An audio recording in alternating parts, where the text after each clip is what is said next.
31ની ઉજવણીને લઈને પાલનપુર પોલીસ તંત્ર એલર્ટ મોડ પર આવી હતી। વર્ષના અંતે કોઈ અનિચ્છનીય ઘટના ન બને અને કાયદો વ્યવસ્થાને કોઈ વિક્ષેપ ન પડે તે માટે પાલનપુર શહેર સહિત આસપાસના વિસ્તારોમાં પોલીસ દ્વારા સઘન ચેકિંગ હાથ ધરવામાં આવ્યું હતું। પાલનપુરના એરોમા સર્કલ ખાતે ડીવાયએસપીની આગેવાની હેઠળ 3 પીઆઈ સહિતનો પોલીસ સ્ટાફનો કાફલો રસ્તા પર ઉતર્યો હતો। ખાસ કરીને રાજસ્થાન તરફથી પાલનપુરમાં પ્રવેશતા વાહન ચાલકોને બ્રેથ એનાલાઇઝર દ્વારા ચેકિંગ હાથ ધરવામાં આવ્યું હતું, જેથી દારૂ પીને વાહન ચલાવનાર સામે કડક કાર્યવાહી કરી શકાય।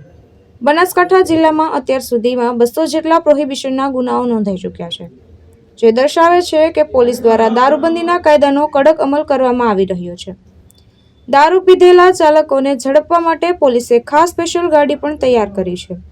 સાથે જ જો કોઈ વ્યક્તિ દારૂ પીને વાહન ચલાવતો દેખાય તો નાગરિક પોલીસને જાણ કરી શકે તે માટે ટોલ ફ્રી નંબર પણ જાહેર કરવામાં આવ્યો છે અને જનતાને સહકાર આપવા અપીલ કરવામાં આવી છે। પાલનપુર શહેરની આસપાસ તેમજ તમામ વિસ્તારોમાં પોલીસ સતત નજર રાખી રહી છે। 31ની ઉજવણી દરમિયાન કોઈ પણ પ્રકારનો અનિચ્છનીય બનાવ ન બને તે માટે પોલીસ દ્વારા સઘન ચેકિંગ અને પેટ્રોલિંગ ચાલુ હાથ ધરવામાં આવ્યું છે। હું આપને જણાવી દઉં કે બનાસકાંઠા ડિસ્ટ્રિક્ટ અત્યારે હાલ રાજસ્થાન રાજ્ય જોડે આંતરરાજ્ય ચેકપોસ્ટ ધરાવે છે।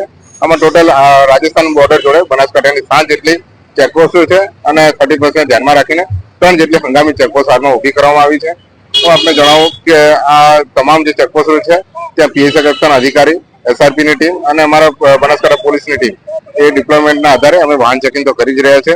તદુપરાંત જે ટાઉન વિસ્તાર છે, ખાસ કરીને પાલનપુર શહેર, ડીસા ટાઉન અને જે અમારા પાથરા ટાઉન છે, એ તમામ ટાઉન વિસ્તારમાં હાલમાં વાહન ચેકિંગ કરવામાં આવી રહ્યું છે। આ વાહન ચેકિંગમાં અમે ખાસ કરીને બ્રેથ એનાલાઇઝરનો ઉપયોગ દ્વારા જે નશીલા પદાર્થોનું કોઈ સેવન કર્યું હોય તો તેને પણ અમે એનાલિસિસ કરી રહ્યા છીએ અને તેના વિરુદ્ધમાં કડકમાં કડક કાર્યવાહી કરવામાં આવશે।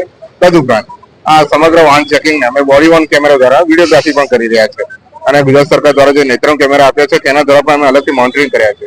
અત્યાર સુધીમાં પાલનપુર ડિવિઝન દ્વારા 78 જેટલા ડ્રિંક એન્ડ ડ્રાઈવના કેસો અમે કરી ચૂક્યા છીએ અને હાલમાં પણ આખી રાત દરમિયાન કાર્યવાહી ચાલશે। અને વધારે વિગતમાં ખાસ કરીને આપણે જણાવું કે અમે તમામ યુવાઓને સંદેશ આપવા માંગીએ છીએ કે કોઈ પણ યુવાઓ અત્યારે હાલમાં જે નશીલા પદાર્થોનું સેવન કરીને બહાર ફરી જાય તે પોતાનું અને બીજાની જાનનું જોખમ ન કરે અને પોલીસ દ્વારા જો આવા કોઈ ઇસમો એમના હાથે આવશે તો તેના વિરુદ્ધમાં કડકમાં કડક કાર્યવાહી કરવામાં આવશે। આભાર। જીતુ સોલંકી, દ્રષ્ટિકોણ ન્યૂઝ, બનાસકાંઠા।